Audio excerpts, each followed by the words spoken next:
സങ്കടം. കാരണം ഞാനൊരു റിയൽ എസ്റ്റേറ്റ് മാഫിയയാണ്, സാധാരണക്കാരനൊന്നുമല്ല, വലിയൊരു മാഫിയയാണ്. കാരണം ഞാൻ റിയൽ എസ്റ്റേറ്റ് ആയിരുന്നു. ഞാൻ ചെയ്യുന്നത് ആരും അറിയുന്നില്ല. ഞാൻ കൊച്ചു കൊച്ചു ആൾക്കാരെയൊക്കെ കൊണ്ടുവന്ന് ഇങ്ങനെ ഒരു 3 ഏക്കർ 4 ഏക്കർ സ്ഥലമൊക്കെ കൊണ്ട് കാണിക്കും, പാവപ്പെട്ടവരെ കൊണ്ട് കാണിക്കും. ഞാൻ കാണിച്ചിട്ടെങ്ങ് പാമ്പിൻ്റെ പിറകെ പോവും, ആണുങ്ങളത് വാങ്ങിക്കൊണ്ട് പോകും. എനിക്കൊന്നും തരാറുമില്ല, എൻ്റെ അടുത്ത് ആരും പറയാറുമില്ല. അപ്പോൾ ഇങ്ങനെയൊക്കെ ഒരുപാട് അനുഭവങ്ങൾ എനിക്കുണ്ട്. പിന്നെ പുള്ളിക്കാരത്തി പറഞ്ഞ പോലെ 65,000-ലേറെ പാമ്പുകളെ പിടികൂടി, 238 രാജവമ്പരെ പിടികൂടി. പിന്നെ എന്നെ പറ്റിച്ചു കേട്ടോ നിങ്ങൾ. കുറച്ച് നാളുകൾക്ക് മുന്നേ ദുബായിൽ നിന്നൊരു കോളുണ്ടായിരുന്നു, ഒരു 5-6 വർഷങ്ങൾക്ക് മുന്നേ. ചേട്ടാ, ഞങ്ങൾ മലപ്പുറത്തുള്ള കുറച്ച് സുഹൃത്തുക്കളാണ്, ഞങ്ങളിപ്പോൾ ദുബായിലും സൗദിയിലും ഒക്കെയാണ്, ഞങ്ങളെല്ലാം കൂടെ ചേർന്ന് ചേട്ടനൊരു വീട് വെച്ച് തരാമെന്ന് പറഞ്ഞു. ഞാൻ പറഞ്ഞു വളരെ സന്തോഷം, എനിക്ക് വേണ്ട. പത്തനാപുരത്ത് പാമ്പ് കടിയേറ്റ് മരണപ്പെട്ടൊരു മോളുണ്ട്, ആ മോക്ക് വെച്ചു കൊടുക്കാൻ പറഞ്ഞു. ശരിയെന്ന് പറഞ്ഞു. 2 ദിവസം കഴിഞ്ഞ് ഒന്നുകൂടെ വിളിച്ചു, പിന്നെ വിളിയൊന്നുമില്ല. പിന്നെ ഞാൻ പലിശയ്ക്ക് എടുത്തിട്ട് 15 ലക്ഷം രൂപയ്ക്ക് വീട് വെച്ച് കൊടുത്തു എന്നുള്ളത്. അപ്പോൾ ഒരുപാട് പിന്നെ പുള്ളിക്കാരത്തി പറഞ്ഞ പോലെ ബ്രിട്ടനിലെ രാജകുമാരനെ കണ്ടു, എല്ലാവരെയും കാണുന്നു. പക്ഷെ എല്ലാവരെയും കാണുമ്പോൾ എനിക്ക് സന്തോഷം റോഡിൽ കടത്തിണ്ണയിലോ തോട്ടുവരമ്പിലോ കിടക്കുന്ന ആൾക്കാരെ കാണുമ്പോഴാണ്. കാരണം അവരോടൊപ്പം പോയിരിക്കുമ്പോൾ, അവരുടെ ബുദ്ധിമുട്ട് മനസ്സിലാക്കുമ്പോൾ, അവരോടൊപ്പം പോയിരുന്ന ഒരു നേരത്തെ ആഹാരമൊക്കെ വാങ്ങിച്ചു കൊടുക്കുമ്പോൾ കിട്ടുന്നൊരു സുഖം. 11,000 അവാർഡുകൾ വാങ്ങി ഞാൻ ഇതുവരെ. എനിക്ക് ഇതുവരെ ആ സുഖം കിട്ടിയിട്ടില്ല എന്നുള്ളതാണ്. ദുബായിയുടെ അവാർഡുണ്ടായിരുന്നു, കുവൈറ്റിൻ്റെ അവാർഡുണ്ടായിരുന്നു. ഭാഗ്യം കൊണ്ട് ഇതൊന്നും അവിടെ പോയി വാങ്ങാൻ പറ്റിയില്ല. കാരണം എന്താ പറയുക, വാങ്ങാനായിട്ട് പാസ്പോർട്ടിന് റിന്യൂവിന് കൊടുത്തപ്പോൾ ഫോറസ്റ്റിൻ്റെ 14 കേസുകൾ രജിസ്റ്റർ ചെയ്തിരിക്കുന്നു എന്നുള്ളതാണ് കേരളത്തിൽ. വലിയ സന്തോഷമുണ്ട്.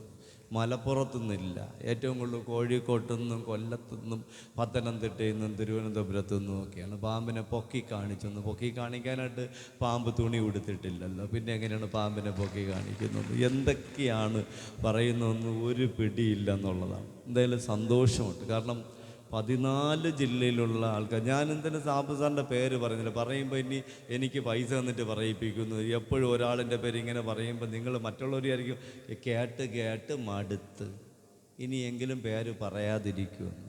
എല്ലാ സംഘാടകർക്കും നന്മയുണ്ടാവട്ടെ എന്ന് പ്രാർത്ഥിക്കുക. അതിലുപരി നിങ്ങളൊക്കെ വിചാരിച്ചാണ് ബാബാ സുരേഷ് വന്ന് നിൽക്കുന്ന വലിയ പുട്ടിയൊക്കെ ഇട്ട്, ഞാൻ സോപ്പ് മാത്രമാണ് ആകപ്പാടെ തേക്കുന്നത്, സ്പ്രേ അടിക്കാറില്ല, സെൻറ്റ് ഉപയോഗിക്കാറില്ല, ഇങ്ങനെയൊന്നും ഉപയോഗിക്കാറില്ല. അത് വേറൊന്നും കൊണ്ടല്ല, എൻ്റെ പാമ്പുകൾക്ക് മൂക്കൊണ്ട് മണമെടുക്കാൻ കഴിയില്ല, കണ്ണുണ്ട് കാഴ്ചയില്ല, ചെവി കൊണ്ട് കേൾക്കാൻ പറ്റില്ല, പിന്നെ കയ്യും കാലും ഇല്ല, ചവച്ചരച്ച് കഴിക്കാൻ പറ്റുന്നില്ല. ഇപ്പം ഇതൊക്കെ ഇല്ലാത്തൊരു സാധുവായ ജീവി എൻ്റെ വേർപ്പിൻ്റെ ഗന്ധം നാവ് കൊണ്ട് തിരിച്ചറിയട്ടെ എന്നുള്ളത് കൊണ്ടാണ്, എൻ്റെ പഠനത്തിൽ കൂടി മനസ്സിലാക്കാൻ പറ്റിയത് കൊണ്ടാണ് ഞാൻ സ്പ്രേയോ പൗഡറോ അങ്ങനത്തെ സാധനങ്ങളൊന്നും ഉപയോഗിക്കുന്നത്. അപ്പോൾ ഇവരൊക്കെ വിചാരിച്ചു ബാബാശ്രീ പൗഡറൊക്കെ ഇട്ട് പുട്ടിയൊക്കെ ഇട്ട് വന്നിട്ടില്ല.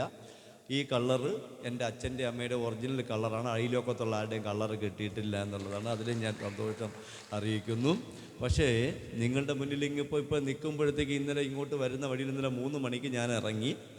ഞാൻ താമസിക്കുന്നത് മെഡിക്കൽ കോളേജിൻ്റെ ഫ്രണ്ടിൽ, ചാലക്കുടിയിൽ നിർമ്മലയുടെ ഫ്രണ്ടിലൊരു CH മുഹമ്മദ് കോയ സാറിൻ്റെ പേരിലുള്ള ഒരു എന്താ പറയുക, ഒരു ചാരിറ്റി സംഘടനയുടെ തൊട്ടടുത്തൊരു ലോഡ്ജിലാണ് താമസിക്കുന്നത്. 2019 മുതൽ വീട് നിങ്ങളൊക്കെ പറഞ്ഞ കണക്ക് വലിയ ഒരു 2 നില വീട് ആക്കിയിട്ടുണ്ട് എന്നൊന്നും നിങ്ങൾ വിചാരിക്കേണ്ട. പഴയ ഓലയിട്ട വീട് തന്നെയാണ്, അത് അങ്ങനെ തന്നെ ഇരിക്കുന്നു. പട്ടിയും പൂച്ചയും കോഴിയും ഒക്കെ അടങ്ങി തന്നെയാണ് ഇപ്പോൾ പോകുന്നത്. പക്ഷെ അപ്പോഴും ഞാൻ എന്താ പറയുക, നമ്മുടെ ബോച്ചോയ് സാറ് പറഞ്ഞ പോലെ അച്ഛനിൽ നിന്ന് നല്ലതൊന്നും കിട്ടിയിട്ടില്ല, ഒന്ന് മാത്രമേ കിട്ടിയിട്ടുള്ളൂ, ദാനം എന്ന് പറയുന്നത്. പക്ഷേ ഇപ്പോഴ് ഈ വഴിക്ക് നിങ്ങളുടെ ഈ പ്രോഗ്രാമിൽ വരുമ്പോൾ ഞാൻ വിചാരിച്ചു എനിക്ക് മടങ്ങിപ്പോകേണ്ടി വരുമോ.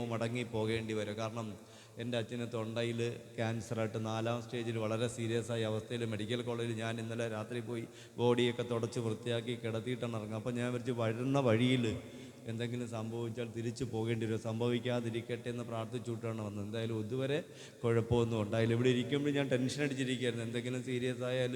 ഞങ്ങൾ 4 മക്കളാണ്, പക്ഷെ നോക്കാൻ ഞാൻ മാത്രമേ ഉള്ളൂ. ബാക്കി ആർക്കും ജോലിയും കൂലിയൊന്നുമില്ല, എന്നാലും അവർക്ക് സമയമില്ല, ഭയങ്കര ബിസിയാണ്, എന്നെക്കാളും വലിയ തിരക്കുള്ള ആൾക്കാരുള്ളത്. അപ്പോൾ ഞാൻ സത്യം പറഞ്ഞ ലോകത്ത് വിശ്വസിക്കുന്ന ഒരു സാധനത്തിനെ മാത്രമാണ്, അത് പാമ്പുകളെ മാത്രമാണ്. കാരണം കാഴ്ചയും കേൾവിയും ഓർമ്മയൊന്നുമില്ലാതെ, ജാതി മത രാഷ്ട്രീയമൊന്നുമില്ലാതെ എല്ലാവരെയും ഒരേപോലെ കാണുന്ന ഒരേ ഒരു ജീവിയെ ഭൂമിയിലുള്ളൂ, അത് പാമ്പുകൾ മാത്രമാണ്. ചതിക്കാത്ത ജീവി, ചവിറ്റിയാൽ മാത്രമേ കടിക്കൂ. പക്ഷേ കൂടെ നടക്കുന്ന മനുഷ്യന്മാർ അങ്ങനെയല്ല. നമ്മളോടൊപ്പം തോളിൽ കയ്യൊക്കെ ഇട്ടിരുന്ന് സുഖമായിട്ട് ചിരിച്ച് കളിച്ചിരുന്നിട്ട് നമ്മുടെ തിരിഞ്ഞു നിന്ന് എന്താ പറയുക, കണ്ണ് ഉരുട്ടി കാണിക്കുന്ന, അല്ലെങ്കിൽ കൂടെ നടന്നിട്ട് കാലിൻ്റെ അടിയിൽ നിന്ന് മണ്ണ് മാറ്റിയ ഒരുപാട് അനുഭവങ്ങൾ എൻ്റെ ജീവിതത്തിൽ എനിക്ക് പഠിക്കാൻ കഴിഞ്ഞു.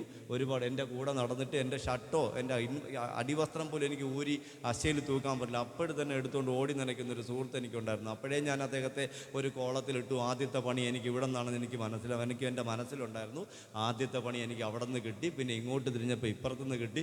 4 ചുറ്റും പണി വാങ്ങി കൂട്ടിയതാണ് ഞാൻ. അപ്പോൾ എനിക്ക് നിങ്ങളോട് പറയാനുള്ളത്, IBAയോട് പറയാനുള്ളത്, നിങ്ങളോടൊപ്പം ഏറ്റവും കൂടുതൽ ആത്മാർത്ഥതയായിട്ട് കാണിച്ച് നിൽക്കുന്ന ആരാണോ അവരെ നിങ്ങൾ എപ്പോഴും സൂക്ഷിക്കണം. അവരായിരിക്കും നിങ്ങളെ കാലിൻ്റെ അടിയിലെ മണ്ണ് മാറ്റുന്നതെന്നുള്ളത് കൂടി നിങ്ങളെ ഓർമ്മിപ്പിക്കുകയാണ്. വളരെ സന്തോഷം. ഈ കൊച്ചു ജീവിതം കൊണ്ട് ഈ ഭൂമിയിലേക്ക് വന്നിട്ട് 1973 വന്നു. ഇപ്പോൾ 53 വയസ്സായി. ഈ 53 വയസ്സുകൊണ്ട് 100ഓളം കെട്ടിടങ്ങൾക്ക് കുറ്റിയിടാനും 50ഓളം കെട്ടിടങ്ങൾ പൂർണ്ണമായിട്ട് 50ഓളം കെട്ടിടങ്ങൾ തട്ടുവാർത്ത് കൊടുക്കാനും ഏകദേശം 25ഓളം കെട്ടിടങ്ങൾ പാല് കാച്ചി കൊടുക്കാനും അതിലുപരി 3,28,00,000 രൂപ എൻ്റെ റിയൽ എസ്റ്റേറ്റ് വഴി ഉണ്ടാക്കിയതും എനിക്ക് കിട്ടിയ 80 ലക്ഷം രൂപയുടെ അവാർഡും ഒക്കെ കൂടി ചേർത്ത് ഏകദേശം 3,80,00,000 രൂപ എനിക്ക് RCC ഉൾപ്പെടെയുള്ള സ്ഥാപനങ്ങളിലും കുറച്ച് 2-3-4 വീട് വെച്ച് കൊടുക്കാനൊക്കെ കഴിഞ്ഞു. അത് ഈ ഭൂമിയിൽ നിങ്ങളൊക്കെ ജീവിച്ചിരിക്കുന്ന കാലഘട്ടങ്ങളിൽ ജീവിച്ചിരിക്കാൻ കിട്ടിയൊരു അവസരമായിട്ട് കാണുന്നു. വളരെ സന്തോഷമുണ്ട്. എന്തായാലും നമ്മുടെ ഈ സംഘടനയ്ക്ക് എല്ലാവിധ നന്മ ഐശ്വര്യം ഉണ്ടാവട്ടെ എന്ന് പ്രാർത്ഥിക്കുന്നു. അതുപോലെ എന്താ പറയുക, ഭൂമി ഉള്ളിടത്തോളം കാലം ബ്രോക്കർമാരുണ്ടാവും, ചീറ്റിംഗ് ഉണ്ടാവും, അതൊക്കെ ഇതിലൂടെ നടന്ന് പോയിക്കൊണ്ടിരിക്കുക. അതിനൊന്നും പൂർണ്ണമായിട്ടൊന്നും നമുക്കൊരിക്കലും ഒഴിവാക്കാനൊന്നും പറ്റുകയില്ല. ഇതാണ് നമ്മുടെ നാട്. പിന്നെ വലിയ പരിപാടി നടന്നിട്ടപ്പോൾ അവിടെ നിന്നൊരു ചേട്ടൻ ഇറങ്ങി എന്തൊക്കെയോ പറയുന്നുണ്ടായിരുന്നു, ഇവിടെയും വന്ന് എന്തൊക്കെയോ പറയുന്നുണ്ടായിരുന്നു. ഇതൊക്കെ ഇതിൽ കൂടെ ഉള്ളത് തന്നെയാണ്. ഇതൊക്കെ ഇങ്ങനെ തന്നെ മുന്നോട്ട് പൊയ്ക്കൊണ്ടിരിക്കും. എന്തായാലും സന്തോഷം. ഈ ഒരു കൂട്ടായ്മയ്ക്ക് എല്ലാവിധ ഭാവങ്ങളും നേരുന്നു. ഞാനും നിങ്ങളോടൊപ്പം ഉണ്ടെന്നൊന്നും ഞാൻ പറയുന്നില്ല. അതിനുള്ള സമയമൊന്നും ചിലപ്പോൾ നിങ്ങൾ വിളിച്ച കോച്ചേ സാറ് പറഞ്ഞതുപോലെ കോളൊന്നും എടുക്കാൻ പറ്റൂല. ഞാൻ വല്ല പൊത്തിനകത്ത് കൈയിട്ടുകൊണ്ടിരിക്കുമ്പോഴേക്കും നിങ്ങൾ വിളിക്കുന്നത്. അപ്പോൾ ഇതിൻ്റെ കടി വാങ്ങിച്ച് സീരിയസ് ആയി പോകിടന്നാൽ എനിക്ക് ആരും ഉണ്ടാവില്ല. ഇപ്പം ഞാൻ മാത്രമേ ഉള്ളൂ. ഇപ്പോൾ കഴിഞ്ഞ നവംബർ 13 ഒരു മൂർഖൻ പാമ്പിൻ്റെ കടി കിട്ടി ആരും അറിഞ്ഞില്ല. ഞാനും എൻ്റെ 2 സുഹൃത്തുക്കളും മാത്രമേ അറിഞ്ഞുള്ളൂ. 10 ദിവസം കിടന്നു. അത് കഴിഞ്ഞ് ഡിസംബർ 23 ഒരു കടി കിട്ടി. അതും 10 ദിവസം കിടന്നു, ആരും അറിഞ്ഞില്ല. അപ്പോൾ ഇങ്ങനെയൊക്കെ ഇതിലൊക്കെ സംഭവിക്കുന്നുണ്ട്. പക്ഷേ ആരെ അറിയിക്കാതിരിക്കുന്നത് വേറൊന്നും കൊണ്ടല്ല, എന്തിന് മറ്റുള്ളവരെ ബുദ്ധിമുട്ടിപ്പിക്കുന്നു എന്നുള്ളത് കൊണ്ടാണ്. എന്തായാലും IBAയുടെ മുഴുവൻ സംഘാടകർക്ക്, പ്രസിഡന്റ്, സെക്രട്ടറി, ട്രഷറർ, ബാക്കി എല്ലാവർക്കും എല്ലാവിധ ഭാവങ്ങളും നേരുന്നു. പിന്നെ 14 ജില്ലയിൽ നിന്നും വന്നതിൽ ഒരു 3-4 ജില്ലക്കാർ നേരത്തെ ഭക്ഷണം കഴിഞ്ഞപ്പോൾ തന്നെ മുങ്ങിപ്പോയി കഴിഞ്ഞു. ബാക്കിയുള്ളവർ മാത്രമേ ഉള്ളൂ. എന്തായാലും അതിനും ഇരിക്കുന്ന എല്ലാവർക്കും എല്ലാവിധ ആയുരാരോഗ്യ സൗഖ്യങ്ങൾ ഉണ്ടാവട്ടെ എന്ന് പ്രാർത്ഥിക്കുന്നു. ഒരുപാട് സംസാരിക്കാനുണ്ട്. പക്ഷേ എനിക്ക് ഇപ്പോഴും ഇറങ്ങിയാലേ വെളുക്കുമ്പോഴെങ്കിലും വീട്ടിലെത്താൻ പറ്റുകയുള്ളൂ.